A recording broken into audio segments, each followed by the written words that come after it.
കുട്ടിക്കാലത്ത് ഏറ്റവും കൂടുതൽ നോക്കിയിരുന്ന ഒരു ഉത്സവമാണ് ഈ വിഷു എന്ന് പറയുന്നത്. അതിന്റെ കാരണം നമ്പർ 1 ഇഷ്ടം പോലെ കൈനീട്ടം കിട്ടുമായിരുന്നു. കാരണം നമ്പർ 2 ഷാർങ്ങക്കാവ് അമ്പലത്തിലെ കച്ചവടം. കാരണം നമ്പർ 3 ഓഫ് കോഴ്സ് വിഷു സദ്യ. ഈ വർഷത്തെ വിഷുവിന്റെ സ്പെഷ്യാലിറ്റി എന്താണെന്ന് വെച്ചാൽ ഇതിന്റെ കല്യാണം കഴിഞ്ഞിട്ടുള്ള ആദ്യത്തെ വിഷുവാണ്.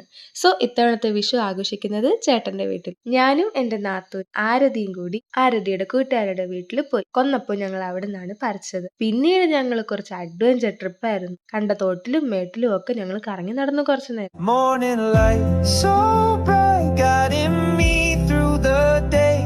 Every step feels right in this gentle, soft.